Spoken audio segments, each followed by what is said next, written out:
Magandang araw po sa bawat isa. Praise God! Tapos na naman ang nakaraang taon at meron na naman tayong sasalubunging bagong taon.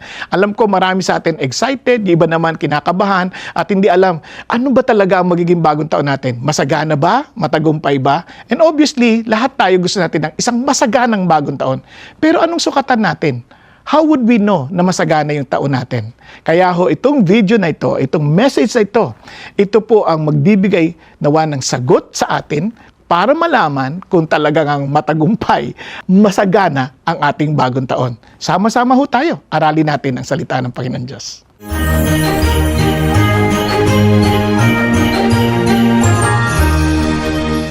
Magandang gabi po para sa lahat. Pinagpalang gabi, pinagpalang araw para sa bawat isa. Pakibati niyo yung katabi ninyo. Pakibati niyo nasa online. Praise God. Praise God po at sa kabila ho ng mga kabisihan ng bawat isa. Praise God that we are here to worship the Lord. Amen po. Now as we are coming to the edge of the year 2025, Siyempre, iba po excited na to welcome the new year. At ano po ang madalas nating pagbati sa bawat isa? Di ba? Pinagpalang o kaya naman masaganang bagong taon. Di ba? At kadalasan, pag sinasabi natin yon, ang iniisip natin ay isang maraming pera, tagumpay sa negosyo, maraming achievements, maraming mga recognition na matatanggap. Pero sa totoo lang, hanggat hindi natin alam yung tamang batayan ng totoong tagumpay, hindi natin alam kung ano ibig sabihin ng tagumpay. There must be a standard. Hindi pa pwedeng, pinagpala ako nitong taon na to. Paano mo nasabi? Di ba? Paano mo nasabi? Ano yung pinaka naging standard mo? Ano naging batayan mo na nasabi mong pinagpala ka nga o naging masagana yung iyong taon? Kaya maraming tao, for example, iniisip nila matagumpay sila, pero hindi naman maliwanag sa kanila ano ibig sabihin ng tagumpay. Importante kasi alam natin ano ba yung tagumpay para sa akin at ano ba yung tagumpay talaga sa larangan ng pananaw ng Panginoong Diyos. Kasi sa marami, maaring tagumpay sila, pero deep within their hearts, they're empty and they have no clear understanding of what it really means. Di ba? Kaya isa lang halimbawa lang, kung hindi maliwanag ang ating misyon sa buhay, sigurado ko punong-puno tayo ng konsemisyon. Tanongin niyo sa sarili niyo, tanongin niyo yung katabi niyo, may konsemisyon ka ba sa buhay? Marami ka bang konsemisyon na naranasan? Ngayon, linawin mo, bakit? Baka wala kang maliwanag na misyon. Di ba? Kaya ngayon, gusto kong tanungin sa inyo to ng mas malalim pa para maintindihan natin, kanino ka ba talaga bumabangon? Kanino ka bumabangon? Yung mga tuwing ikaw ay gigising sa umaga, ano yung pinakadahilan mo kung bakit ka talagang meron kang siglang bumangon? Kahit walang kape, kahit walang Nescafe, ganun. Yung parang, yes, ito yung dahilan ko ba't ako bumabangon. Masaya ako. Kasi alam ko, naalala ko nung bata ako, tinatanong kay tatay ko, Tay, saan ka pupunta? Maghahanap buhay, anak. Tagal kong tinatanong, mahanap buhay? Ang tagal niya nang ginagawa yun Kailan niya kaya mahanap yung buhay? Di ba? Hindi totoo. Tanong ko sa sarili ko, tinatanong ko sa tatay ko yun, tinatanong ko sa sarili ko. Kaya ngayon naintindihan ko na what it means to live. Kaya pag tinatanong naman ako, saan ka pupunta pa? Magbabahagi ng buhay. Nakuha niya yung difference? Kasi nga mas maliwanag kami excitement. Meron kang dahilan ng pagbangon. Kaya ngayon, yan pong ating pag-uusapan. Para maintindihan natin lalo, ito na ikwento ko na to sa inyo, pero ikikwento ko na rin ulit kasi baka nakatulog kayo ng mga panahon na yon. Meron po isang na nag-konsyerto. Actually, hindi konsyerto. Ito ay recital ng piano. Ang ganda talaga ng pagkatugtog. Sisimula na, talagang, alam mo, yung bawat tiklada ng piano, talagang dinig na dinig. And right, yung pagtapos ng pagtugtog niya, talagang, ting! Yung ending niya talagang, nag-fade na yung note, and everybody was mesmerized. At tumayo talaga lahat, standing ovation, palakpakan, talagang sigaw, gaya sila, sigaw, tuwa sila. Tapos, pero yung mukha ng pianista, parang walang kasaya-saya. Parang punong-puno ng takot at punong-puno ng kaba. Sabi niya, tumakyat yung pinsan, Insan, grabe, congratulations. Sabi niya, bakit hindi ka masaya? Parang you feel so unsettled. Sabi niya, kasi, yung matanda sa harapan hindi siya, bata pa yan. Yung matanda sa harapan hindi tumayo, hindi ngumingiti. Ano ngayon, isa lang yan, huwag mo pasinin yan. Hindi mo naintindihan. Siya yung teacher ko. Siya yung mag-grade sa akin. Pag hindi ako pumasa, walang kwenta yung palakpak ng tao. You know what I'm trying to say? Kaya nung tumayo na yung mama at nag-thumbs up, wow, biglang panatag na yung kanyang puso. Yan ang dahilan kung bakit sa maraming tao ngayon, they're too tired in life. They're too tired. Hindi naman sana problema yung pagod ka sa katawan. Pero yung pagod ka pati sa espiritu, sa emosyon, sa isip, yun ang nakakalungkot. Kapag ganoon, ibig lang sabihin, we are living with a wrong applause. Iba yung hinahanap natin ang maling palakpak.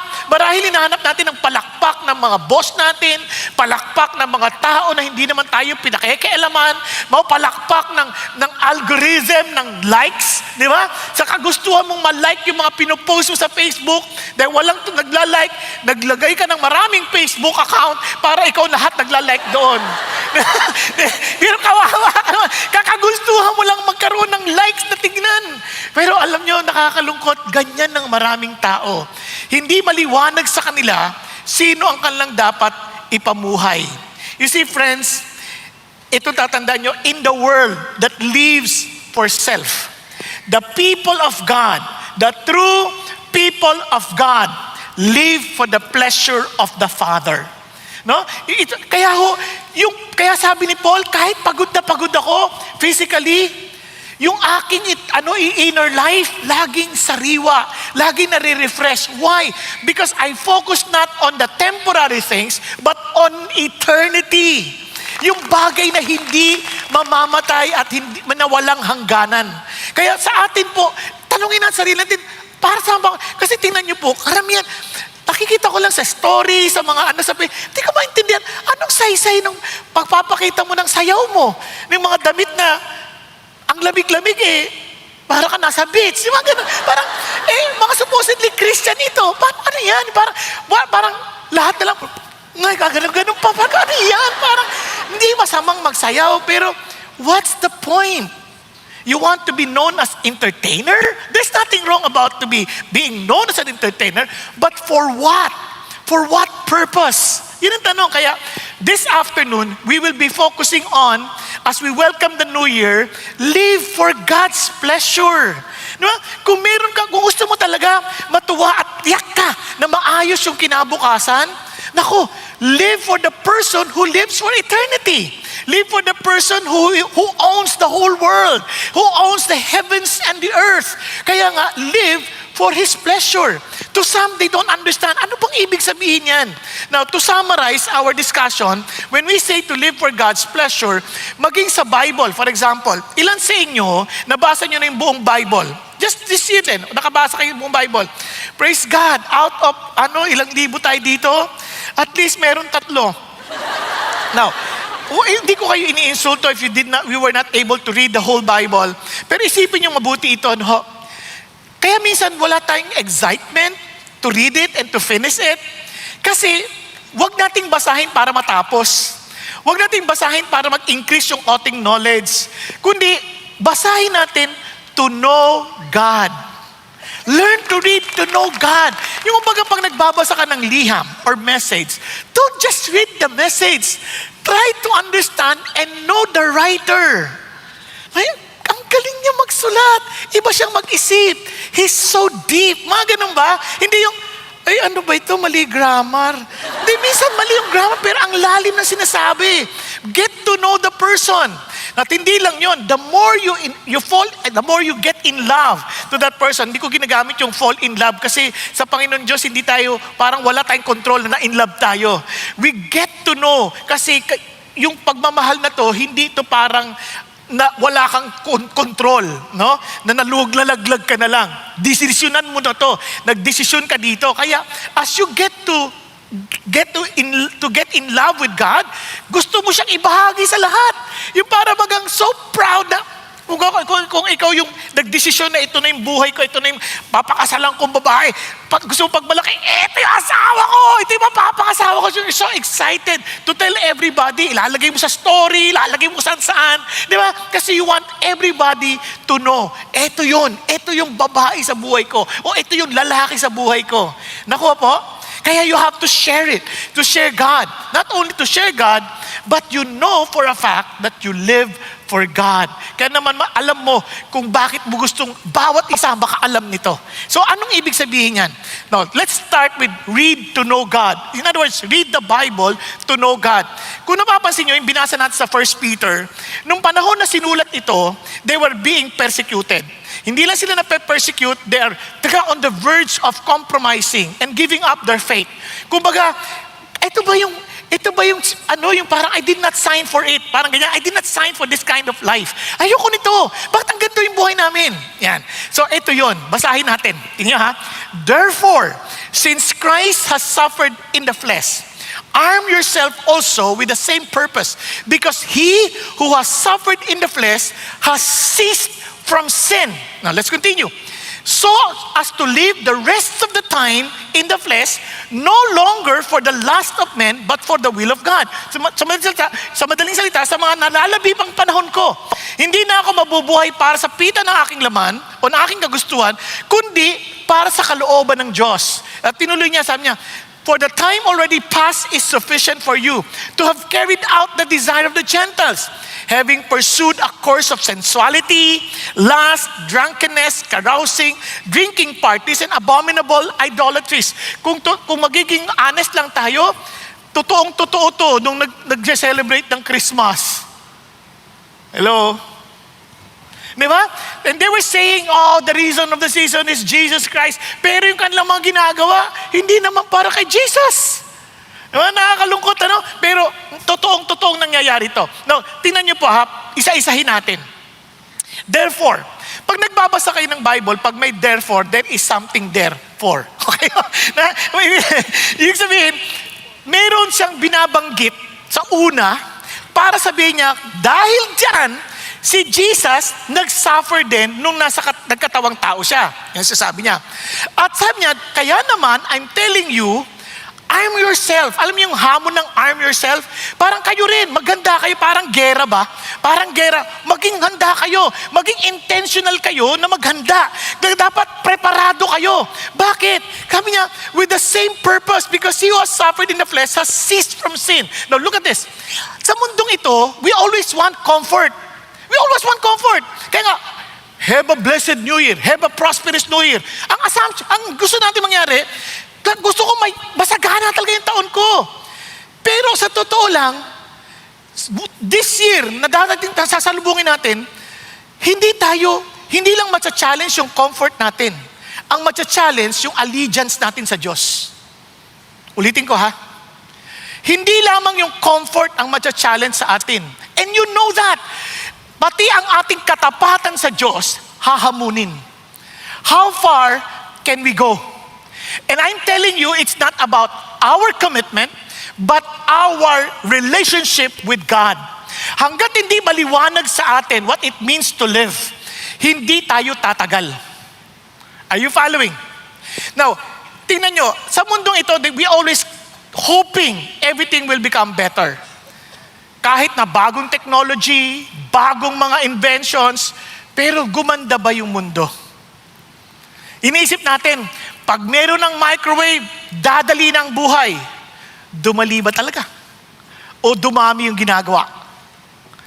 Iniisip natin, kapag ka nagkaroon akong television, marirelax na ako. Narelax ka ba talaga?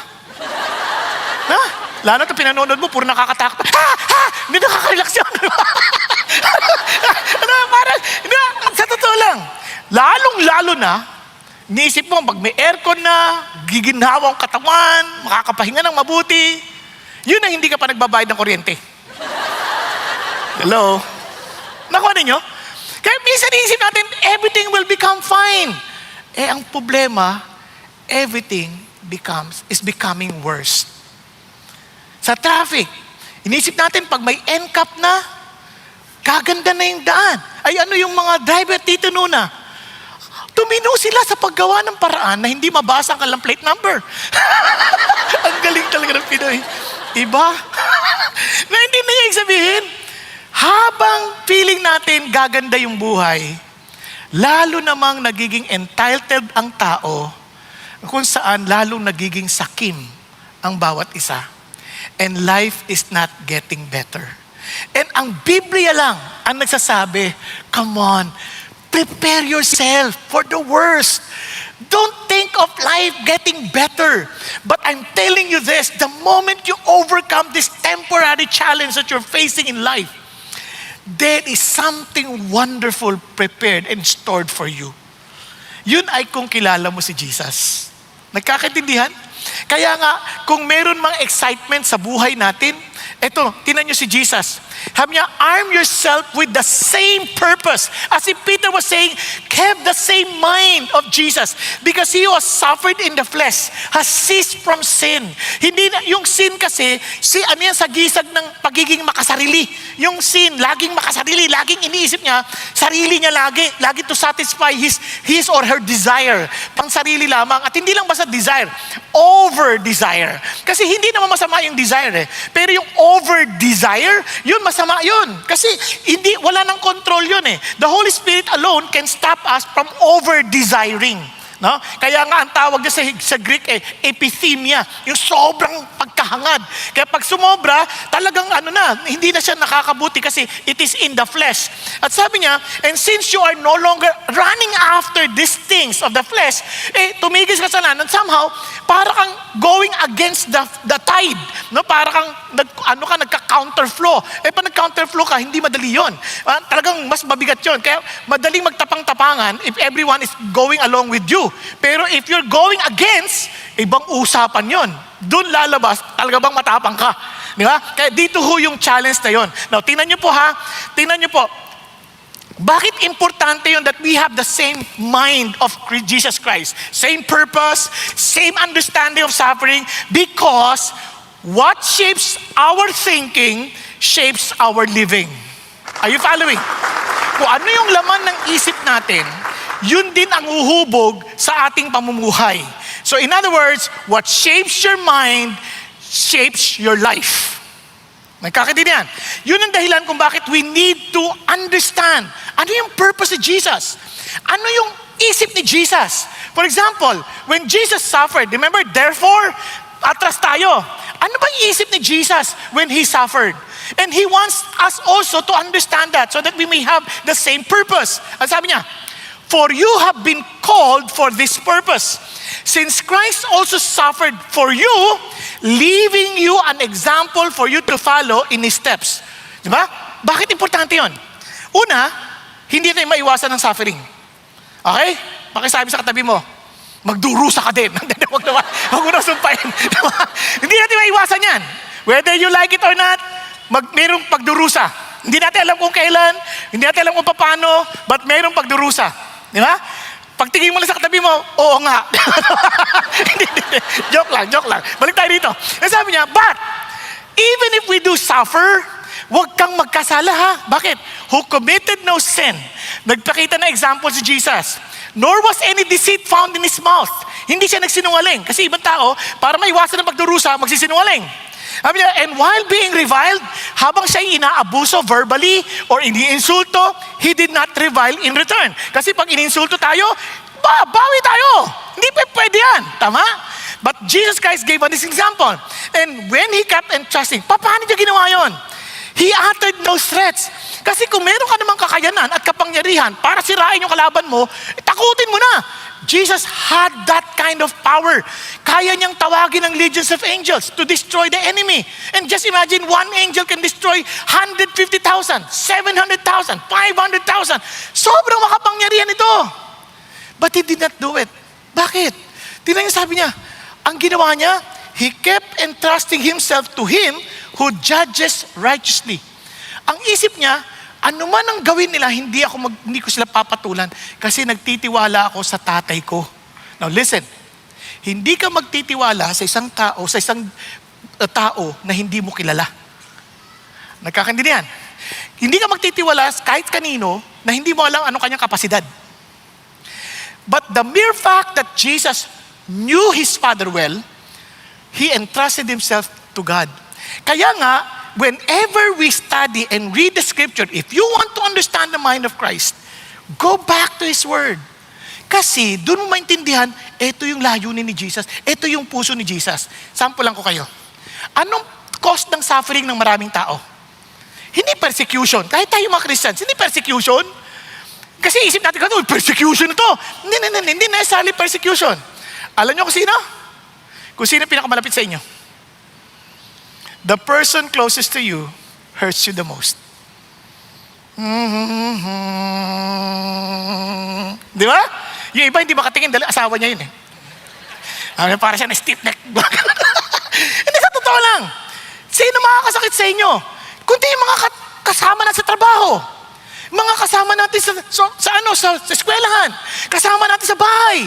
Yan ang mga nakakasakit sa atin. Ang galing ng Diyos. Alam niyo ba na sinabi niya to? Tingnan ninyo ha. Pagpunta niyo ng chapter 3, look at the words. In the same way. Di ba? In the same way. Sabi niya, in the same way. Katulad ng ginawa ni Jesus. You wives, asawa ka agad at tinukoy. Mga babae. Kasi sakit ng ulo mga lalaki. Kasama na ako doon. Hindi, sa totoo lang. Kayo mga babae, tingnan niyo ha. Agad-agad, be submissive to your own husband. Naku po, submissive. Sino mga babae dito? May asawa? Alam nyo kung gaano kahirap mag-submit sa mga lalaking feeling nyo, hindi marunong mag-isip. Feeling nyo yun. Ano ba to? Hindi nag-iisip to. Paano ko magtitiwala rito? Di ba? Kaya ang buhay namin gulo-gulo. Kung hindi pa ako nagtrabaho, kung hindi pa ako nag-isip ng negosyo, wala na kami kinabukasan. Naintindihan niyo yung sabihin? Narinig ko sa mga drama yan eh. Kaya sabi ng lalaki ko, pero be submissive. Yung nga matinong lalaki, ang hirap na sundin eh. Lalo na, sabi niya, so that if any of them are disobedient to the word, they may be won without a word by the behavior of their wives. Imagine ninyo, hindi nagtitiwala sa salita ng Diyos. So ano magagawa ng lalaking to? Mandaya, mambabae, manlalaki. Naintindihan niyo yung sabihin? Mambugbog. Paano ako magsasabit sa ganyan? Kung hindi ka nagtitiwala kay God, kaya sabi niya, just as Jesus entrusted himself to the Lord, because it's unjust, it is unfair, pero tiwala kay Lord, Lord, yung asawa ko binibigay ko na sa inyo. Malay mo kunin agad. Partially. Parang ganito. Sorry medyo nag-ano ako. Kasi baka makatulog kayo eh. Pero, isipin niyo mabuti. Ang hirap mag-submit kung wala kang Diyos sa tatakbuhan. Di ba? Halimbawa, niloloko ka ng lalaki. Ibaan mo yung pagdating. Ang tanong mo, saan ka galing? Yung tanong na saan ka galing, hindi naman yun, inaalam mo kung saan sa galing eh. Alam mo na kung saan sa galing. Ang gusto mo laman, anong gusto mo? Away? Di ba? Ang gusto mo, kailangan, nasaktan mo ako, sasaktan din kita. Ano sabi ng Lord? Hindi niya ginagantihan. Kasi bakit? Kayang gantihan ng Diyos. Pwede mo dahil, Lord, yung asawa ko, hindi ko na talaga siya kayang baguhin eh. Talagang nagkamali ako at siya nagkamali siya. Ito na, malala pa siya eh. Kaya Lord, ano gagawin ko? Lord, ibinibigay ko na sa inyo. Alam nyo, kung sasabihin, Lord, ayoko naman siyang laging wala sa bahay eh. Malay mo, bigla lang, pagsalubong mo pa lang, sweetheart, kumain ka na, nagulat, na-stroke. Yung di naalis ang bahay yun. Huwag naman mangyari agad. Kahit bukas na. Pero, the point is this, our God is so powerful. He can change the hearts of men. He alone can change the heart of men. And sa totoo lang, mga lalaki, huwag kayong magpapakasiguro. Baka yung pag ang babae, yung asawa nyo, lagi nakangitit, lagi pinagsisilbihan. Baka kinukulam kayo sa Panginoon Diyos. Dinadala niya kayo, Lord, itong asawa ko, habang ikay natutulog, nilalagyan ka ng langis sa noo. Ang sabi niya, Lord, bulagin mo siya sa mga bagay na masasama. Di ba? At magugulat ka na lang kung how the Lord will work in your life. Nakakaintindihan? Hindi mo yan magagawa kung walang Diyos na nakikita kang mas makapangyarihan. Kaya minsan kinukuha natin sa sarili nating kamay. Minsan dinadaan natin sa pagsisinungaling. Dinadaan natin sa pananakot. Iiwanan na kita. Hindi nakot. O di sige. Natuwa pa. Nakamayari ka. Di ba? Walang ganun. Hindi mo kailangan takutin. Anong gawin mo? You entrust yourself to the Lord who judges righteously. Hindi siya natutulog. Are you following? Now, akala nyo ba lalaki lang? Pati babae. Tingnan nyo sa, you husband. Tingnan mo. In the same way. Kaya laging nilalagay yung in the same way. Kasi ang example kay Jesus. In the same way, live with your wives in an understanding way. As with someone weaker since he's a woman. Now, alam nyo po ba? Kung napapansin nyo lang, ang mga lalaki sa totoo lang, kasama si Paul huwag kang magkaroon ng sama ng loob sa asawa mo. Kasi ang mga babae kakaiba. Talagang they always think na yung mga lalaki hindi ganun kagagaling. Kaya tinuturuan sila sa lahat ng bagay. Pinapansin ang kanilang pagsubo ng pagkain. Ba't kanya sumubo? Pinapansin pati pag-flush ng toilet. Ba't kanya mag-flush? Pinapansin pati paghugas ng plato. Hindi kanya maghugas ng plato. Lahat na lang parang wala siyang tamang ginagawa. Ngayon, kung magre-react ka, sasamahan loob mo, at anong kala mo sa akin? Bakit? Hindi ganun So, yun lang, tatakutin din. Hindi. You trust God. Paano? Siya lang ang magbibigay sa'yo ng pagkaunawa sa babae. Alam mo, una-una, kaya naman ayaw niya na may mga tulo Hindi mo ba napansin, siya yung lagi naglilinis. She wants the place to be clean. For whom? For all of you to be healthy. Di ba? Bakit kayo pinapansin lagi ang iyong kasuotan? Ang iyong kasi she wants you to be perfect. Ayaw kanyang mapahiya sa iba. Nobody else can care the way she cares for you. Di ba? Ibang tao, wala silang pakialam sa'yo. Kahit marami ka ng balakubak dyan. Hindi lang papansin, asawa mo, hindi lang balakubak ang kinukuskus, pati ulo mo. Ano ba? Sa sobrang paghahangad nilang na huwag ka mapahiya. But you will never understand that unless you are looking at God and seeing the very grace of life, a grace that God provided you. Hindi ka rin mabuting tao and yet God loves you as you are. God took care of you. God saved you. At doon mo lang marirealize, Lord, kung hindi dahil sa inyo who suffered for my sin, in order for me to be saved, wala akong pag-asa. And don't ever think that we're better than our wives. Kaya doon nahuhulog ang maraming mga tao, mga lalaki. Kasi isip nila, though they want respect, iniisip nila, Lord, I respect you more than I respect myself. Nagkakaintindihan po. Now, tingnan nyo hindi natapos doon. Tinuloy niya pa. Sabi niya, to sum up, ibig sabihin, covering all kinds of relationship, all of you, be harmonious, sympathetic, brotherly, kind-hearted, and humble in spirit. Lahat yan imposible without God. And not returning evil for evil. Kaya bakit may mga road rage? Nagkagit-gitan lang. Hindi yung papayabangan. Di ba? Na-insulto. Babawian ng insulto. Kasi yun ang normal. Pero sabi ng Panginoon Diyos, without knowing Jesus, the way He suffered, not having the same purpose, the same mind, we will return evil for evil. But because we have the same mind of Christ, hindi natin gaganti. But instead, giving a blessing. Sabi niya, for you were called for the very purpose that you might inherit a blessing. Bakit kamo? Kaya, ba't ko gagantihan yan? Alam ko namang sa langit ako pupunta. Kawawa naman yung buhay niya. Yung kaligayahan niya, panlupa lang. Kawawa naman yan. Naunawaan po? Andiyan pa ba kayo? Kaya alam niyo, maraming hamon na darating sa taon na ito. And I pray, ngayon pa lang pinagpe-pray nyo na, huwag magluko ang inyong asawa. Na ibalik sila ng Diyos. Na kahit yung, Lord, huwag naman pong yung asawa ko maging masyado mapagturo. Naku sabihin nyo sa Diyos, yung mga fears natin, yung mga bagay na concerns natin, dalhin natin sa Diyos. As we get to know God, He is concerned with your relationship, He's concerned with your family, He's concerned with your work, He's concerned with the way you deal with people. Because nobody becomes successful without knowing how to relate. Sikreto, gusto nyo magtagumpay? Relationship, relationship, relationship. Kaya ang turo ng Diyos, relationship. Because we trust the God of love. Amen? Kaya yun ang ating inaasahan. Now, tingnan niyo po ba ang amazing part? Tinuloy niya pa, kaya sanctify Christ as Lord in your hearts. Always being ready to make a defense to everyone who asks you to give an account for the hope that is in you, yet with gentleness and reverence. Kumbaga, kapag ba't ganyan ka pa rin sumagot? Ano mo, ako. Hindi yung, kasi wala kang faith, ako meron. Hindi ganun. Hindi, walang gentleness dun eh.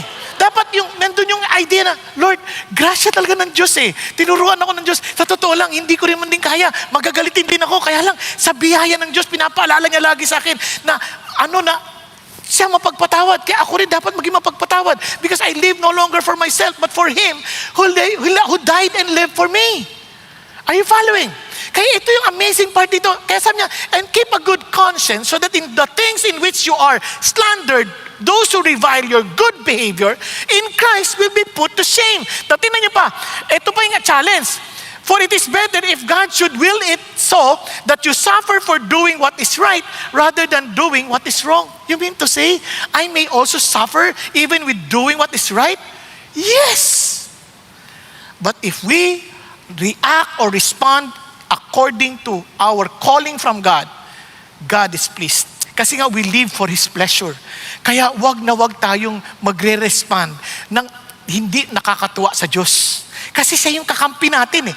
Kung siya pa yung makaaway natin, yari tayo. Wala tayong kalaban-laban. But if God is with us, who can be against us? Pag-isipan niyo.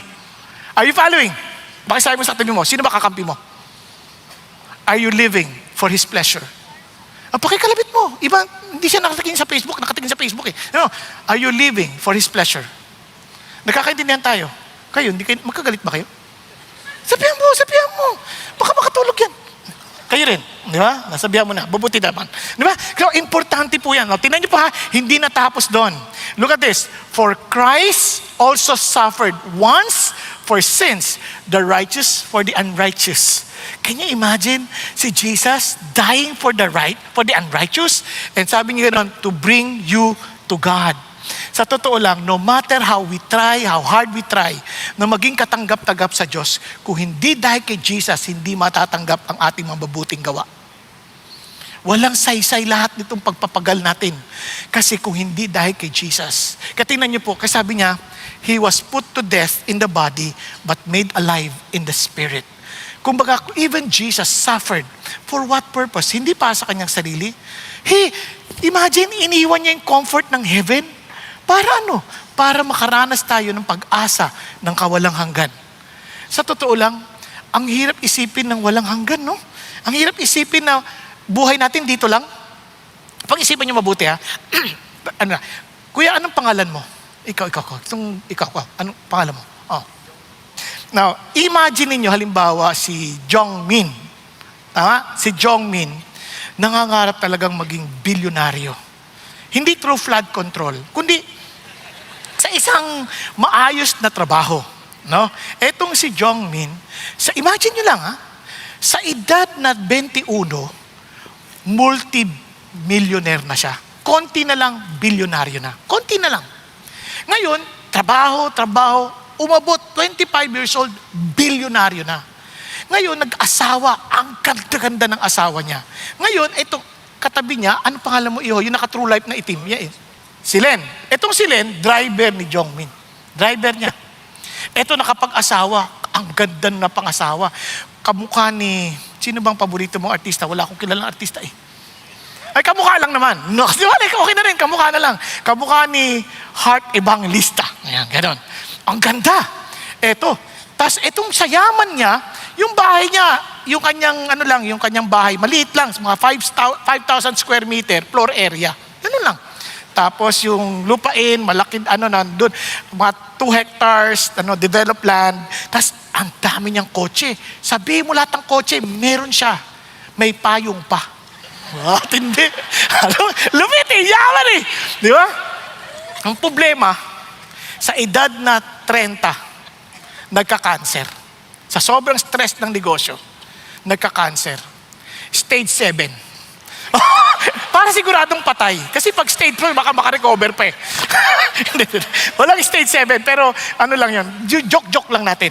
So, in other words, talagang patay na to. And sure enough, namatay siya at age 30.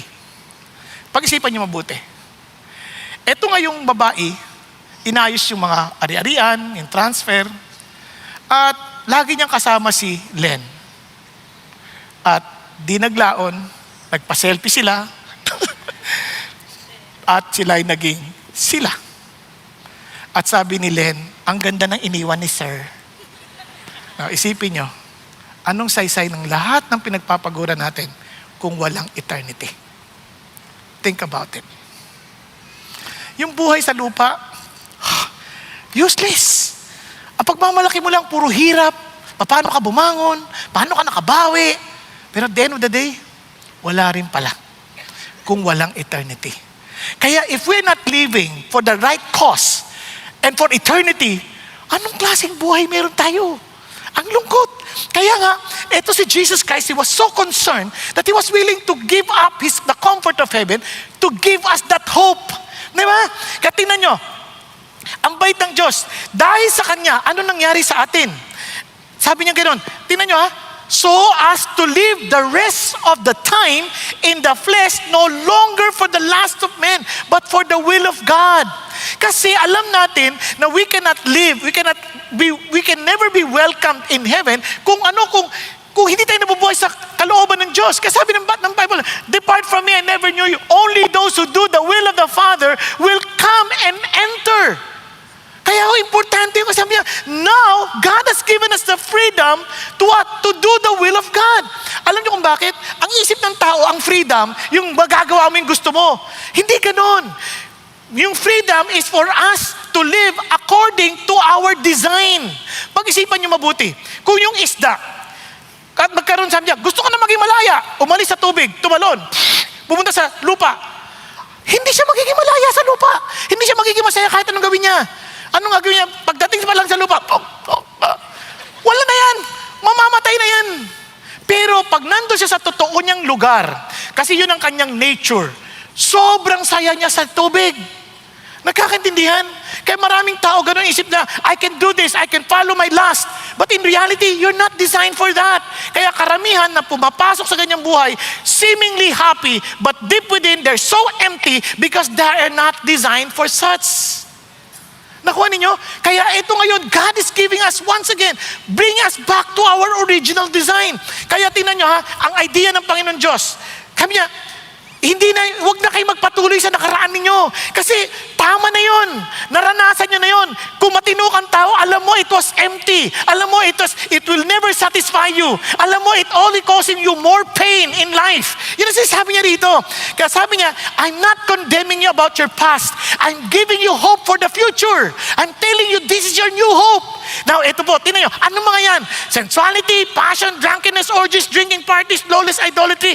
Sa totoo lang, hindi siya masaya. Pero ang bait ng Diyos, binibigyan niya tayo ng bagong pag-asa. Paano? Tingnan nyo. For you have been born again, not of seed which is perishable. Naisilang ka, you have given a new nature. Isang bagay na hindi na masisira. Sabi niya, but imperishable, that is through the living and enduring Word of God. Bakit importante yung Word of God?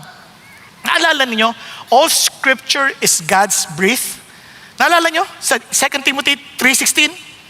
Now, alam nyo kung gaano ka-importante yan? Kasi yung Word is life. Kaya sabi ni Jesus, in the beginning was the Word. And the Word was with God. And the Word was God. And in Him is life. And He is the light of the world. Kasi yung Word at saka yung buhay, hindi mo pwedeng paghiwalayin.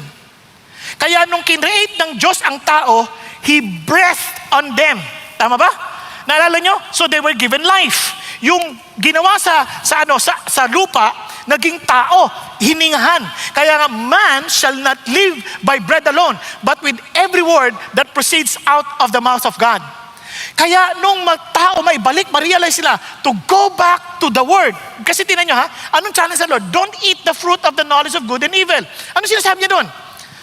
You listen to my words. Listen to my instruction. Don't believe yourself. Don't listen to yourself. Sa akin ka magtiwala. But man chose not to listen to God, but they chose to listen to themselves. Kaya death came in. Naintindihan niyo po? Kaya ito ngayon binabalik ng Lord. Gusto ko kayo maibalik ulit sa imperishable Word of God. Ibig sabihin, I'm giving you back life. Kaya habang lumalayo at hindi tayo sumusunod sa Diyos, hindi natin nakita yung buhay. Kaya when we read the Scripture, kaya nagiging patay. Kasi we read the letters, but not the spirit of the letter. Kaya once we read the spirit of the letter, which is Jesus Christ, kasi sabi ng Lord, Moses, the writings of Moses and the prophets, they wrote about me. He is the life. Kaya pag nakita mo ulit na in the lens of Jesus, yung scripture, oh, kaya pala He died for me. Kaya pala may buhay ako ngayon because of Him. Kaya nagkakaroon ka ng uhaw to get to know Him more. Naalala ko, the first time I read the scripture, naikwento ko na ito sa inyo, ay binato ko po yung Bible. Kasi nga, hindi ko maintindihan. Imagine nyo, Abraham begat Isaac. Isaac begat Jacob. Jacob begat Judah. Ano ba to ang bigat-bigat? Ang hirap-hirap. Hindi ko talaga maintindihan.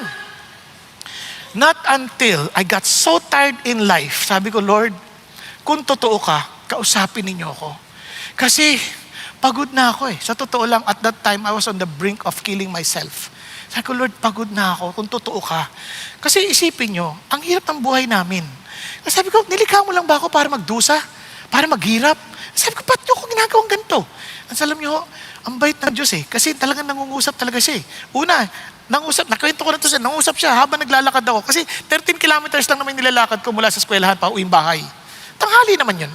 So habang naglalakad na ganyan, ba't kami pinahihirapan ng ganito? Bakit? Kaya lang yung mga tanong ko eh. Alam nyo, sumagot ang Diyos eh. May jeep na dumaan eh. Ang lakas-lakas ng sound. What am I living for if not for you? Pahina na kasi palayo na siya eh. Pero sabi ko nga, no? What am I really living for? Tapos, alam niyo, kala ko tapos na eh. May sumunod pa eh. Hindi ko alam talaga yung buong lyrics ha. Yun lang talaga naalala ko kasi yun lang talaga narinig ko eh. Tapos dumaan ulit. Do you know where you're going to? Wala na ulit. Kasi hindi pa traffic noon. Mabilis ang daan. Mabilis ang takbo ng mga jeep.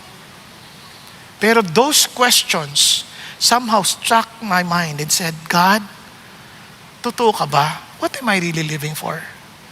I don't like what's going on in my life. Kausapin niyo naman ako. Kasi externally, we can be joyful. Externally, we can be celebrating. But deep within, alam nyo, you're so empty. As in, ito lang ba talaga buhay? Sobrang nakakapagod. Kaya nga sabi ko, God, totoo ka ba? At nung nabukas ko yung Bible, hindi pa ako marunong, buti na lang totoo ang Diyos at nangungusap. Ang nabasa ko, therefore, if anyone is in Christ, he is a new creation. The old has passed away, behold, the new has come. Kaya hindi ko siya makalimutan. Mula nun sabi ko, God, bigyan mo ako ng bagong buhay. I want to be one with you. Talagang pinag-pray ko yun, tapos alam nyo, bigla na lang sobrang pagkagusto ko salita ng Diyos. Ang ganda pala nito. Ang ganda pala nito. Sabi ko, ba't ngayon ko lang ito nakita? Ba't ngayon ko lang nakita? Kaya hanggang ngayon, I read the scripture 2.5 times a year. From different version. Bakit? Para lalo ko pang mapamiliarize akong ang ganda talaga ng salita ng Diyos. Sa tagal ko na naging Christian, hanggang ngayon, sobrang excited ako sa salita ng Panginoon. Hindi ko maintindihan. Why? Because I find life in the Word of Christ, in the Word of God. Bakit ko nasabi? Ang dami nating hamon sa buhay. But without the Word, encouraging us, telling us what it really means to live, mapapagod tayo. Hindi tayo tatagal. Kaya ganun na lang sinasabi ng Lord sa atin. Makinig ka sa akin. Sabi niya, bakit? Kasi dito pa lang sa salita ng Diyos, makikita nyo that concerning this salvation, the prophets who spoke, dun pa lang, wow, from the very time God promised, alam kong tapat siya. Sabi niya, that was to come to you, search intently with the greatest care. Iningat-ingatan niya. And there you will see, may problema ka, mababasa mo, wow, si David, meron siyang kaharap na Goliath. Tinalo niya because of God. Kaya kahit anong Goliath na sakit yan, kahit anong Goliath na problema yan, kahit anong Goliath na utang yan, kahit anong Goliath na yan, my God is able to deal with that Goliath. Nakakandi na, kung yan yung Goliath ng insecurity, Goliath ng problema sa relationship, my God is able to overcome. I just need to trust my God. Pag nakita mo, wow, Lord, ang dami kong problema, hindi ko kayang harapin to. Nakita mo si Gideon with 300. Then, he was able to conquer 130,000 Midianites. Biglang, wow, my God is greater. Diba? Kaya doon mo maintindihan, Lord, thank you. Help me to know you more. Kaya ma-excite ka to love the Word of God. So don't read the Word of God just to increase the knowledge. Don't read the Word of God just to finish the Bible. Read it to know God. Kilalanin mo lalo si Jesus. Meron akong guidelines sa ginagamit. Alam mo kung ano yun? Space pets. Sino sa inyo mahilig sa pets? Pets, di ba? Mahal na mahal yung mga pets. And imagine a pet coming from heaven, kaya space pets. So every time you read the Bible, you ask yourself, is there any sin to confess? Meron ba pinapakita ng Lord sa akin na kailangan ko ikumpisal na kasalanan? Is there a promise to claim? Diba? Is there an attitude to change? Diba? Is there a command to obey? Is there an example to follow? Nakuha ninyo? Ano yung pets? Principle to live by. Error to avoid. Things to thank God for. And something to always worship the Lord. Space pets. So every time you read, ano sinasabi? Bakit ko ino-worship sa Lord? Because the more I get to know Him, I worship Him. Kaya masasabi mo, Lord, I worship you not because of what you did, but because of who you are. Naintindihan po? Kaya when you read the scripture, it's so exciting. Kung gusto nyo, lagyan nyo, space pets. Lapatan nyo lang. Hindi nyo kailangan fill upan lahat. Di ba? Kung ano lang meron. And live by it. And nakikita nyo, wow, makita nyo yung pagbabago, excitement sa buhay natin. Kaya naman, sabi ng Lord, tingnan nyo, ayan, rid of yourself of all malice, deceit, hypocrisy, envy, slander of every kind. Like newborn babies crave for pure spiritual milk, so that by it you may grow up in your salvation, now that you have, look at the words, tasted that the Lord is good. Grabe, no? Yung ang sarap ni God. Naalala ko yung merong mama na nagtuturo, talaga sinisiraan niya si God. Sabi niya, God is not true. Sa convention ng mga pastors, ha? Hindi totoo si God, kalokohan yan. Tapos alam nyo, biglang may mama. So, do you have any question? Tahimik lahat. Biglang may mamang tumayo. Black pastor, minister. Taba-taba, umakyat. I have a question. Tapos umakyat siya, dala-dala niya. I may not be able to articulate what I want to share with you or ask you, but kinuha niya apple niya, kinagat, and you know, I cannot explain, I defend what I believe the way you did it. But I have only one this question. Sabi, naubos siya ng apple. Is my apple sweet or bitter? How can I answer that? Paano ko masasagot yun? Ikaw kumain. Exactly. You will never know God unless you taste Him as indeed He is good. Diba? Kaya read to know God. That you yourself will say, yes, God is good. Kaya hindi mo lang ipapasa yung pananaw, papasa mo si God. Kaya yun ang exciting dito. Yun ang amazing dito. Kaya alam po ninyo, itong nakakatuwa. When we say we love God, ang sinasabi natin, ito, that He is our Lord. Because every time there's storm that would come, it's just a matter of when. It's not a matter of if, when. Darating at darating yan. Sa buhay natin, laging may storm na darating. Ano sabi ng Lord? But everyone who hears these words of mine and does not put them into practice is like a foolish man who built his house on the sand. The rain came down, the streams rose, and the winds blew and beat against that house, and it fell with a great loss or a great crash. Why? Hindi kasi talaga totoong sinusunod si Jesus as His Lord, kundi inaalam lang ang turo. Kaya yun ang katotohanan na kailangan nating matutunan sa buhay. Now let me just share this with you. Sabi ni A.W. Tozer, which he beautifully said, let us start reading our Bibles with the thought that God means exactly what He says. Kaya pag sinabi niya, hawakan natin. Hawakan natin. Kasi totoo siya. Totoo siya. Di ba? Now, let me just share this with you before I proceed to the next point. Si Mary Jones, itong amazing, in the 1900s, actually it was during the 1800s na nakilala niya si Jesus at 8 years old. Tapos sa sobrang tuwa niya when she learned to read the Bible, gusto niya magkaroon ng sarili niyang Bible kasi nakikishare lang siya eh. Sabi niya, Lord, ang mahal ng Bible. Gusto niya sana yung sa translation ng Welsh. Yung Welsh kasi, gusto ko yung Welsh translation. Ang mahal. Talagang hindi niya ma-afford. Iniipon niya taon. 3 years ipon siya, wala pa rin. And sabi niya, ang tangi mo lang pag-asa. Sabi niya, just to get the right name. Sabi niya, Ang tangi mo lang pag-asa is to go to Mr. Charles, sabi niya, because she can give you a Bible. But itong problema, he is 20 miles away from your home.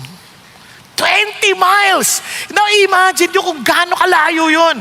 Now, ito po, naglakad yung bata, barefoot, pumunta doon sa bahay, hinanap niya si Mr. Charles. At nung nakarating siya doon, sobrang saya niyang nakakuha siya ng sarili niyang Bible. And the story was spread throughout Britain. At dahil dito, there was a society na nabuo na pamumuno ni William Wilberforce na para lang mag-print ng Bible na affordable sa marami. Itong batang to, she could not afford but she was willing to walk by miles. Tayo, ang palad natin. Because of her, ang Bible napaka-readily available sa atin. Downloadable pa. Nandyan na sa mga, pero hindi pa rin natin binabasa. And if we say that the Bible is the Word of God, bakit hindi natin binabasa? Ang laking disconnect, no? Tarararan. Naintindihan niyo po? Kaya magtataka tayo, bakit ang buhay natin gulo-gulo? Ang sarap ng buhay. Hindi siya mahirap. Minsan, mali lang ang ating pinamumuhay. Go back to the Word. Trust the Lord. Hindi mo makita agad yung effect, but you will see. Grabe ang buhay na binibigay nito.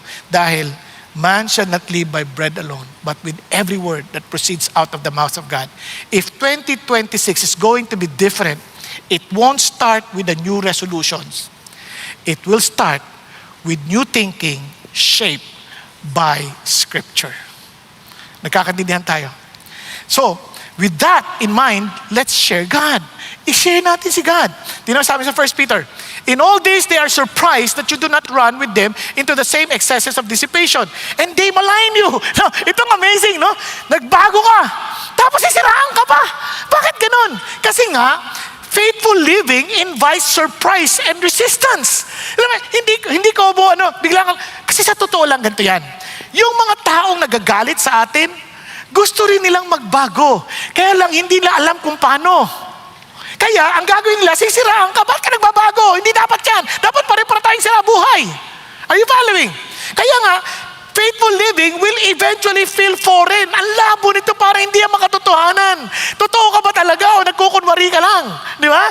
Kasi, yung holiness always looks strange before it looks attractive. Kasi hanggat hindi nila mismo maintindihan, hindi nila ito ma-appreciate. Kaya nga sabi niya, anong gagawin mo? Kaya sabi niya, but they will give account to him who is ready to judge the living and the dead. Kumbaga, don't be pressured with what they say because at the end of the day, si Lord pa rin ang judge. Siya pa rin ang judge. Hindi naman sila eh. Si Lord pa din. At itong nakakatuwa, dahil naintindihan mo that they too will give an account to God, ayaw mo rin silang mapahamak. Kasi ano sa isay ng yaman din sa lupa kung ang kaluluwa mo forever, for eternity, sinisira ng impyerno? Ano ba yan? Nakakatuwa ba yun? Anong kwenta nung okay, nag-i-enjoy ka sa pambababae mo ngayon? Ilang taon lang yan. Una, hindi pa sa eternity pinag-uusapan natin. Tatanda rin yan, papangit din yan. Sorry ha, pero totoo naman yun eh. Hindi naman forever maganda yan. Magkakaguhit-guhit din ang mukha niyan. Kahit anong pahid nila ng BCO, magmumukha pa rin coconut yan. Naintindihan ninyo? Manunuyo pa rin yung dating berding buko, magiging brown pa rin yan at maraming magkakabuhok-buhok na hindi mo maintindihan. Bakit? Kasi walang taong hindi tatanda. Tingnan nyo lang yung katabi nyo. Di ba ang bata niyan dati? Pero ngayon, kahit ano pang sabihin natin, tatanda at lilipas din kayo. Yan ang malungkot na katotohanan. Kaya haharap tayo kay Lord. But sana kung ganun lang, harap ka pa kay Lord. Ano kaya ang sasabihin sa atin ng Panginoon Diyos? You see, gospel proclaim so people may truly live. Gusto natin silang mabuhay. Kaya tingnan nyo, sabi niya, For the gospel has for this purpose been preached even to those who are dead, that though they are judged in the flesh as men, they may live in the spirit according to the will of God. Bakit importante yan? Kasi itong mga taon to, naging Christian sila, they follow the Lord, and since they believe in God, kahit na pinagpapatay sila ng mga tao because of their judgment, sabi niya, but they live because they believe in God. They believe in Jesus. Kasi sabi niya, at the end of the day, na-judge sila ng flesh as men, but they may live in spirit according to the will of God. Bila magpapasalamat sila, Lord, thank you. Thank you sa pag-share mo ng gospel sa akin. Thank you. Dahil dito, nandito ako sa Panginoon Diyos. Are you following? Pero itong amazing. Tingnan nyo ha. Kaya relax lang kayo. Si David A.W. Tozer nag-attend ng isang funeral. At sa funeral service na yun, sabi niya, na-notice siya, sabi ng pastor, and our brother is now with the Lord. Sabi niya, I could not understand what he was saying. Sabi niya, bakit? Hindi ko nakitang uhaw sa salita ng Diyos ang brother na yan. Hindi ko nakitang excited yan to worship the Lord. Hindi ko nakitang excited yan to serve the Lord. Paano niya masasabing siya ay na kay Lord? Pag-isipan niyo mabuti. Kung hindi ka excited kay God ngayon, paano ka magiging excited pag namatay ka? For sure, you will never be excited. Hindi magkakaroon ng pagbabago. Oh, excited na ako ngayon. Hindi mangyayari yan. Kasi, ang ating relationship sa Diyos, tuloy-tuloy kaya sabi ng Lord, lalapit sa Kanya, in the last days, many will come to me saying, Lord, Lord, did we not prophesy in your name? Did we not cast out demons in your name? Alam niyo ba ibig sabihin nun? Yung Lord, Lord, Lord, ibig sabihin, pag inuulit yung tawag, close kayo, close. Kunyari, si Len. Ibig sabihin, close kami. Nung sa kultura ng mga Hudyo, Len, close kayo. Ito, Lord, Lord. Sabi niya, don't pretend that we're close. Kaya sabi niya, tinama, depart from me, I never knew you. Akala ko ba all-knowing ang Diyos? Yung word na I never knew you, hindi tayo close. Kasi yung word na know is intimacy. Hindi tayo intimate. Kaya sabi niya, huwag ka na magkunwari. Kasi in the eyes of men, lapit na kay God to. Performing miracles, casting out demons, healing the sick. Wow! Malapit kay God dyan. Sabi ng Lord, hindi nakikita dyan yan. Only those who do the will of my Father. Kaya, according to the will of God, only those who do the will of my Father will enter the kingdom of God. Close ba kayo? Ano bang will ng Diyos? For us to be close with God and to bring people closer to the Lord. Are you following? Kaya yun ang mandate ng Diyos. Kaya kung tayo hindi excited sa Diyos, don't expect na pagdating natin at namatay tayo, excited tayo makita si Jesus. For sure, matatakot pa nga tayo eh. Naintindihan? Kaya nga itong sinasabi ng Lord. Kaya alam nyo, sa buhay, it's either we conform to the world, to the circumstances, to the culture, or we will change the culture. Kaya it's either you are a thermometer or a thermostat. Ang thermometer Christian, ito siya yung sumasabay lang sa anong ihit at init ng kultura. Sasabay lang sila. Pero ang thermostat na Christian, babaguhin nila ang temperatura ng silid. Are you following? Tanong mo sa katabi mo, thermometer ka ba o thermostat? Di ba? Sa pamilya, sasabihin, ang gulo-gulo ng pamilya namin. Huwag ka mag-alala, thermostat ka. Ikaw ang babago ng kalalagayan ng pamilya mo. Di ba? Ang gulo-gulo ng eskwelahan namin. Thermostat ka ba, thermometer? Mamili ka. Ang gulo-gulo ng opisina namin, thermostat ka ba o thermometer? Ang gulo-gulo ng bayan namin, thermostat ka ba o thermometer? I pray that we are thermostat because we have the power from the Spirit of God to change. The power to bring change in our surroundings because we are the salt and light of this world. Kaya huwag natin kalimutan kung sino tayo. So paano? Ang sabi niya, kasi the end of all things is near. Therefore, be of sound judgment, sober spirit for the purpose of prayer. What Peter is reminding us is this. Itong taon na to, pray for one name. Pray as in for one conversation. 1 year. Each one. Raise one. Yun ang ating prayer. Lord, tulungan mo ako that we may, every one of us, isa lang. Not that we will double our numbers, kunit makapag-grace kami ng isa that we will see a soul saved in eternity. Di ba? Isipin mo yun. Hindi naman kinaawa sa Pilipinas. Ang hihirap ng mga tao, tapos sa impyerno pa pupunta. 120 million Filipinos. Mahawa naman tayo.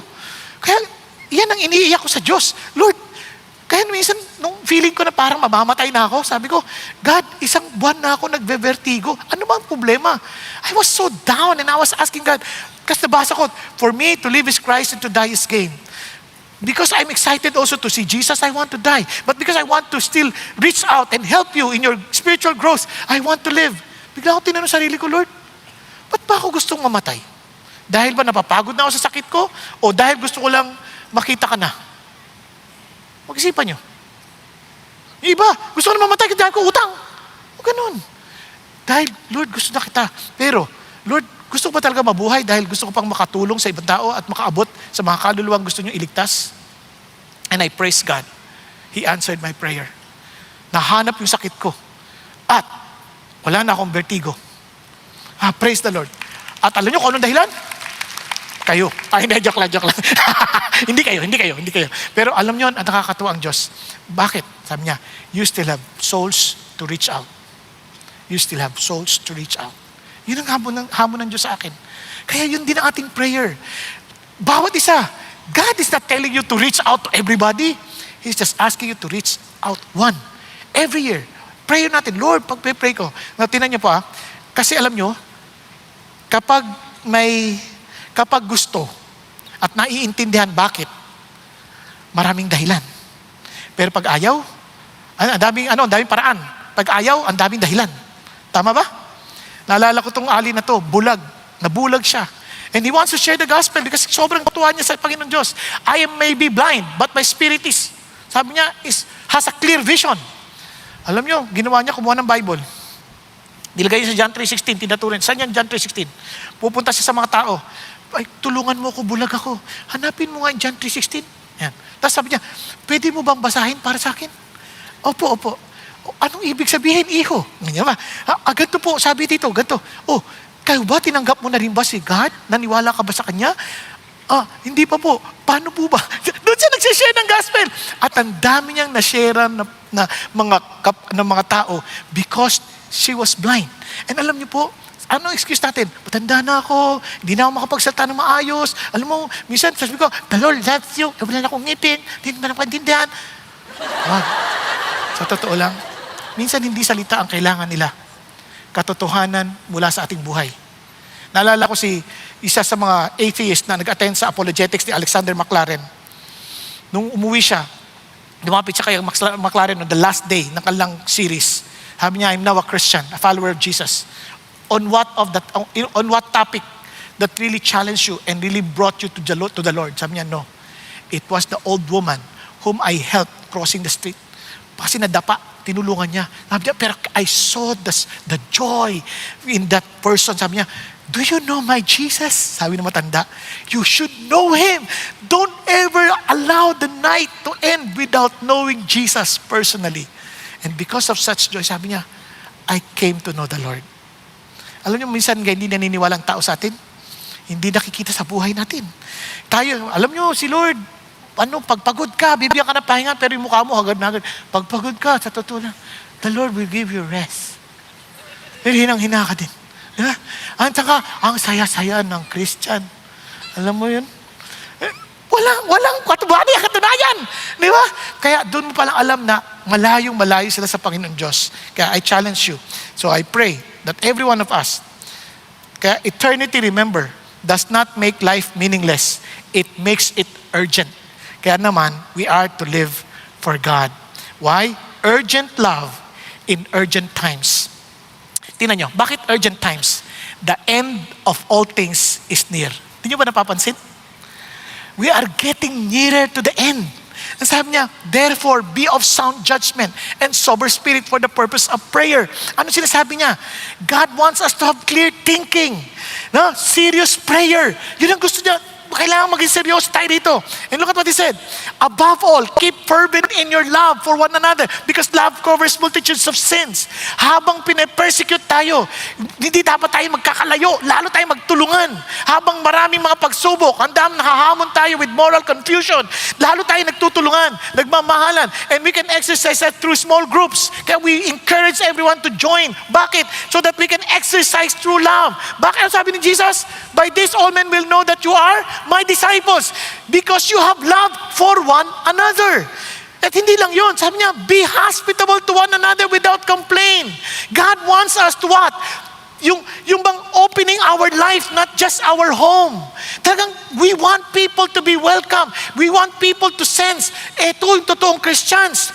As each one has received a special gift, employ it in serving one another as good stewards of the manifold grace of God. Ano sinasabi ng Lord?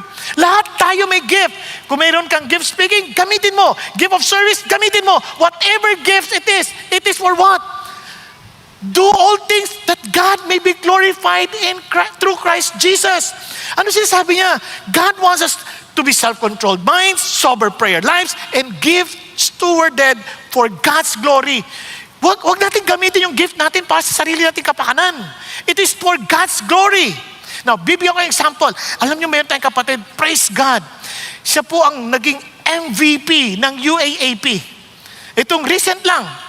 And alam niyo, I thank the Lord for that gift. At yung gift na yon, He used it for the kingdom of God. Let's hear him live to testify about how the Lord used him and how the Lord caused him to speak for Jesus. Di ba? Andito po si Michael Phillips. Magandang gabi po sa inyong lahat. Gusto ko po ibahagi ang aking testimony sa pamamagitan ng Tagalog. So sana maintindihan niyo ang aking Tagalog po. So sobrang blessed po ako na lumaki ako sa isang Christian household na may dalawang parents at may dalawa akong kuya na pinakilala sa akin kay Jesus at an early age. So I grew up with a relationship and knowledge of Jesus. However, for many, many years, I struggled deeply with lust, sexual sin, and especially pornography. It covered me neck deep in shame, regret, and total darkness. Talagang madilim yung buong mundo ko. I would sin, feel horrible about myself, promise not to do it again, only to fall into it time and time again. Paulit-ulit ito nangyayari sa akin. It became a cycle that I could not escape. I was very afraid to tell anyone, not even my own family, because of the immense shame I felt. To make matters worse, I kept hearing so many voices from the enemy telling me, "You're a hypocrite. You will never stop this. You cannot escape wallowing in your shame." I'm sure na marami sa atin narinig yung boses na yun. I realized that I was trying to fight a spiritual battle with worldly weapons, and I could not defeat this battle on my own. By God's grace, He moved mightily in my life. God spoke to me through a famous Christian song entitled Oceans. I felt His presence, embrace, and comfort. He assured me that He is with me. I cried so hard and begged Jesus to save me from my pornography addiction. Through that powerful encounter with Jesus, I was reminded that I am no longer a slave to sin and I belong to the Lord. I decided to surrender my life to Jesus Christ fully, and by God's grace, He has granted me freedom over my struggles. Praise God, praise God.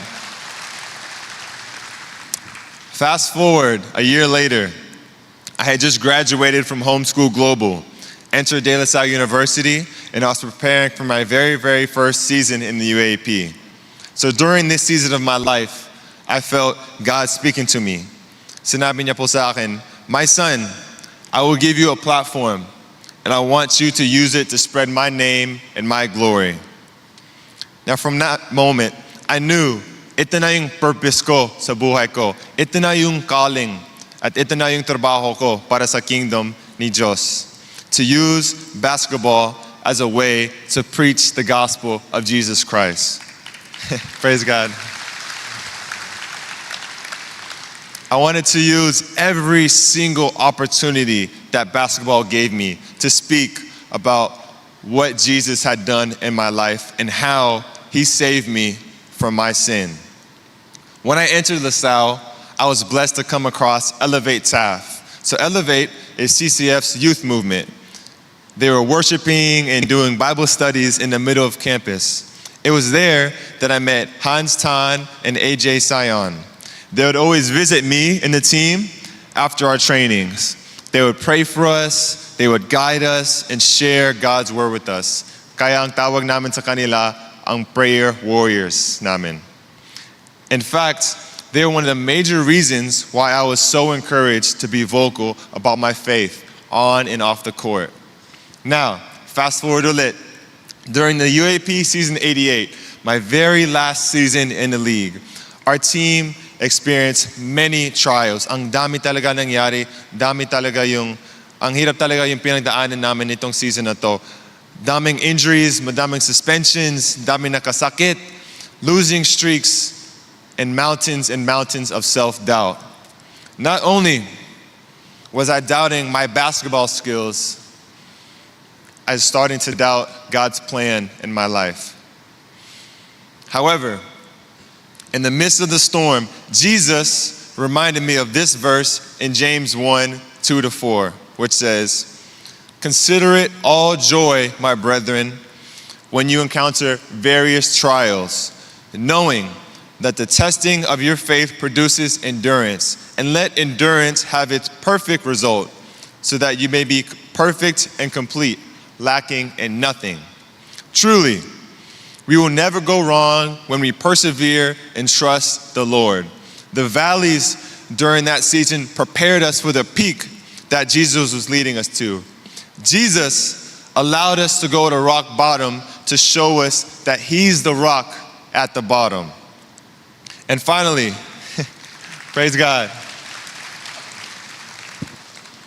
And finally, when the dust settled, the trials finished, and the battle was over, Jesus Christ blessed us with the championship.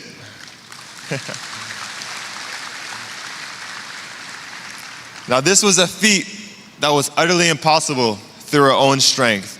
It was God who brought us out of that storm. It was God who woke us up every day with the energy and the passion to continue training and to continue grinding, even with no clear future in sight. It was God who did. That is why, when it was all said and done, nung natapos na lang lahat, we chose to proclaim the name of Jesus Christ above all.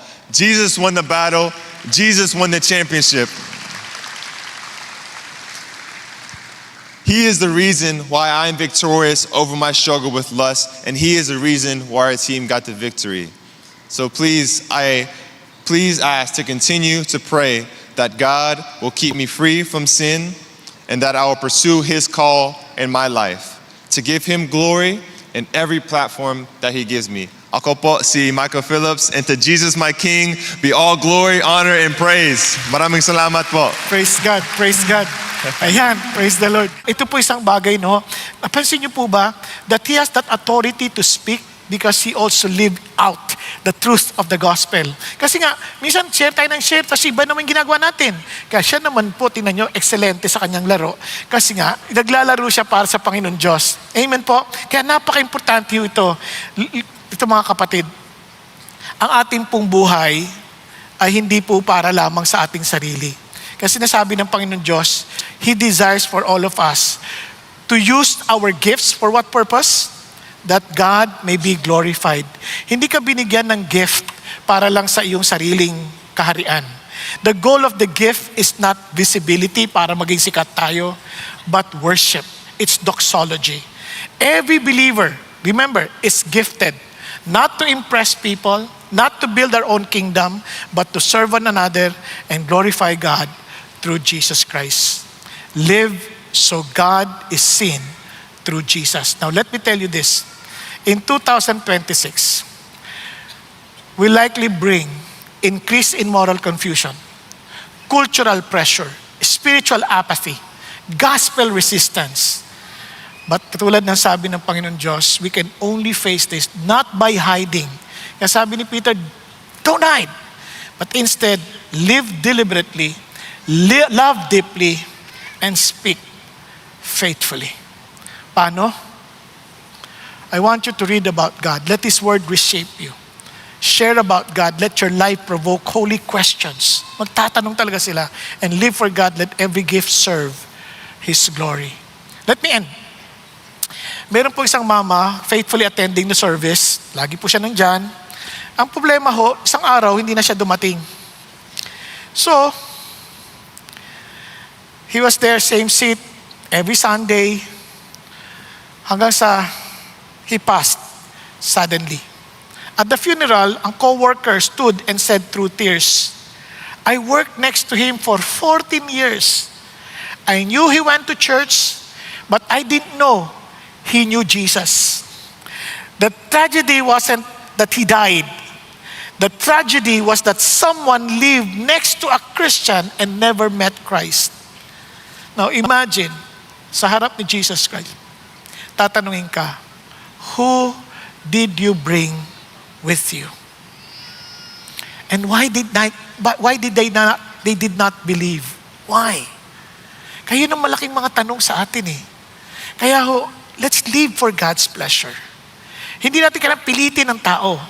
But as they see that we live for God's smile, for sure, they too will desire to be with Jesus. Tayo pong lahat ay yumuko at pumikit sandali. Mga kapatid, ikaw lang nakakaalam ng iyong totoong kalalagayan, ang iyong totoong relasyon kay Jesus. Kung hindi ka excited kay Jesus ngayon, hindi ka excited to know His Word, hindi ka excited to worship Him, hindi ka excited to serve Him, and hindi ka excited to tell Him to people, how can you be sure na you will be excited when you are with Him in eternity? Paano ka makakatiyak? Kaya ho ngayon, alam mo naman ang totoo mong kalalagayan. Huwag ka na magkunwari. You know also the emptiness that you are suffering from. Alam mo rin yun. At hindi lang sa mga tao nandito, kundi sa mga nasa online. Alam mo pinagdadaanan mo. You may be smiling, laughing, celebrating, but deep within you, you know how empty you are. And God wants to save you. God wants to save us. God wants to give us meaningful life. God wants us to be with Him in eternity. But you have to be humble. You have to admit your need of Him. Kailangan mo aminin, Lord, kailangan kita. Lord, patawarin ninyo ako na nabubuhay ako independent from you. Lord, tulungan niyo po ako na hindi ko po habulin ang kayamanan, hindi ko po kailangan habulin ang mga bagay na inaakala ko magpapasaya sa akin, kundi kayo ang aking tunay na mabuhay ako para sa inyo. At salamat na hindi nyo kami pagkukulangin at hindi kailanman kami, Panginoon, hindi nyo kami iiwan tulad ng iyong pangako. Kaya naman we are confident to face 2026 because if God is with us, who can be against us? Kaya be honest to God, Lord, kailangan ko kayo. If God is speaking to you, be humble. Express your humility by raising your hand to the Lord and say, ako po yun, Lord. I need you. Yes. Huwag kang mahiya. Taas mo kamay mo sa Panginoon. Yes, yes. Thank you, Jesus. Thank you, Lord. Thank you, Jesus. Yes. Kahit sa mga nasa online. Yes, thank you, Lord. As you raise your hands, sabi mo, Lord, reveal yourself to me. I need you. Thank you for dying on the cross for my sin. And thank you, Lord, that you rose again from the dead to give me a new life. Kaya naman, Lord, mula ngayon, I want just to live for you. I want to live for your pleasure. Tulungan niyo ako. Bigyan mo ako ng uhaw sa iyong salita. Bigyan mo ako ng kaunawaan that I may know your will. And Lord, tulungan mo mag-discover ko rin yung aking gift para maiambag ko sa ibang tao. Para maging papuri ako sa inyo. At higit sa lahat, tulungan mo rin ikwento ko sa iba, sabihin ko sa iba, ang natagpuan kong kaligtasan mula sa inyo. Na sila rin ay makaranas ng pag-asa ng kawalang hanggan mula sa iyong anak na si Jesucristo. Salamat po, Panginoon, na totoo kayo sa iyong salita, sa iyong mga pangako. Kaya naman, Panginoon, tinatanggap ko kayo bilang aking Panginoon at tagapagligtas. At ang kalooban niyo ang maghari sa buhay ko. Thank you, Lord. Lord, empower your people with your Holy Spirit. And I pray for every family we represent. Allow your blessing of peace, a blessing of joy, a blessing of your manifest presence to be upon all of us. In the mighty name of your Son, Jesus Christ, we pray. Amen, amen, and amen.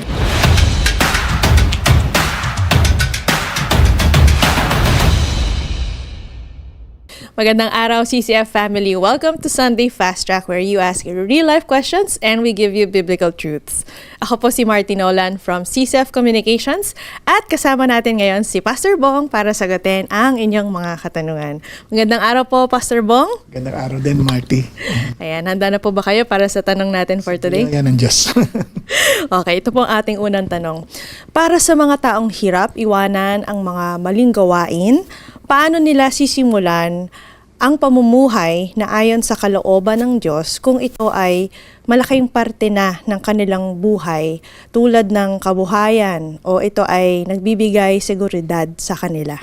Alam mo, sa mga tanong na ganyan, napaka-importante yan kasi napakahirap talaga, no? Lalo na kung yung trabaho mo, doon ka, alam mo namang hindi maganda, hindi ayon sa kalooban ng Diyos, pero yun ang buhay mo. Kaya anong gagawin mo? Una sa lahat, makilala mo muna ang Panginoon Diyos ng mabuti because you cannot trust someone you do not know. Kaya kailangan kilalanin mo siya. Kaya nga sinasabi sa unang punto natin, to read to know God. Kasi yung pagbabasa ng Bible, the more you get to know God, the more you get to believe Him and trust Him. And doon maintindihan mo na ang Diyos ko hindi magpapabaya. At doon mo lang mabibitawan at yung mga bagay na akala mong sulbabida mo, dahil alam mo nang ito pala yung totoong tagapagligtas. Kaya nga ang Christianity is I've been crucified with Christ. It is no longer I who live, but Christ who lives in me. Pero hindi ganun naputol dun eh. And the life I now live in the flesh, I live by faith in the Son of God. Na inaintindihan mo muna, nagtitiwala na ako kay Jesus. And ba't ko siya pagtitiwalaan? Because He loved me and gave Himself up for me. So, ibig sabihin, yung plano niya sa akin, maganda, hindi masama. Kasi mahal niya ako eh. Namatay pa nga siya para sa akin. So, I can trust Him. So, you need to grow in that area para mapagtiwalaan mo siya lalo. And marinig mo, ano yung instruction niya, ano mga gagawin mo. No? Hindi naman yan parang bibitawan mo lang. Meron siyang kapalit. Amen. So, kikilalanin natin ang Panginoon. Okay, sa pangalawang tanong, paano po ba namin mapapatibay ang aming disiplina at pagpipigil sa sarili upang maiwasang magkasala at patuloy na kaming mamuhay para sa Diyos? Wow, napakalalim na tanong yan. Pero ito yung naintindihan ko sa Bible. Yung maturity natin, hindi yan automatic. Hindi lang isang araw, wow, holy na ako. Kaya nga, nakalagay doon, arm yourself, di ba, sa dating pinag-aaralan. Ibig sabihin, intentional kang hiyahanda mo yung sarili mo against temptations. And ang ganda nito, hindi naman ito yung parang ikaw ang lalaban. Kasama mo si God eh. Kasi yung salita niya is the sword of the Spirit. Kaya yung espiritu pa niya ang kasama kasi sword of the Spirit yun eh. So, you are filled with the Spirit of God. So, kaya yung kung naalala nyo pa yung aralin natin sa Galatians, di ba? Walk by the Spirit and you will not fulfill the desire of the flesh. So, importante yun na you walk with the Spirit and ibig sabihin din nun is you, soak yourself sa salita ng Diyos. Kaya napaka-importante nun. E ngayon, paano yung disiplina? Talagang mamimili ka every day of your life kung ano yung uunahin mo. Kasi it takes a habit na ma-form din yung habit. Di ba? Para exercise din yan eh. Wala namang nananalo na hindi sinasanay. Ngayon, may mga bagay na madidiscovery mo na hindi maayos, yun. Di tagalin mo. Yun yung sinasabi naman, whatever causes you to sin, cut it off. Di ba? So, alisin mo. Wag mo dahan-dahanin kasi pag kunyari kung ito ang nagko-cause ng kung literal lang, mahirap ang palagari, masakit. Talagang biglain mo na lang para minsan ng pait na lang. Pero yung kapalit naman nun ay talagang hindi mo siya masusukat. Yung priceless, yung tagumpay na ma-enjoy mo mula sa Panginoon Diyos. Ayan, amen po. At para sa huling tanong, paano ko malalaman kung ang serbisyo ko ay galing sa pagmamahal ko sa Diyos o kapwa o galing lamang sa obligasyon o para ma-please lamang ang mga tao sa aking paligid? Iyo, maganda yung tanong na yun. Kasi sa totoo lang, ikaw lang dapat din nakakaalam ng motibo mo, di ba? Hindi naman pwedeng husgahan ng ibang tao. Ganun pa man, minsan kahit yung puso natin mapaglinlang, hindi natin alam kung anong ginagawa natin, kung sa Diyos pa o hindi. Yung circumstansyang iaalaw ng Diyos na mangyari, yun ang magpapatunay. Halimbawa, malalaman mo pag hindi ka na ni-recognize, di ba? Tapos masasaktan ka. Pag nasaktan ka, ginagawa mo yun para ma-recognize ka, hindi para sa Diyos. Kasi kung sa Diyos yan, kahit ano pang gawin ng tao, para sa iyo, alam mo, deep within your heart, na ginagawa mo yung para sa Panginoon, hindi mo ikasasakit ng loob. Kaya yun isa sa mga test, no? Hindi mo ikinagagalit, hindi mo ikinasasakit ng loob, at hindi, yung kumbaga, hindi mo hinahangad yung papuri ng tao para sa iyo. Ayan, ganda ng sagot, Pastor Bong. Thank you po. So, yan po ang ating mga sagot sa ating mga tanong for today. And that's it for CCF Sunday Fast Track. God bless you and Happy New Year.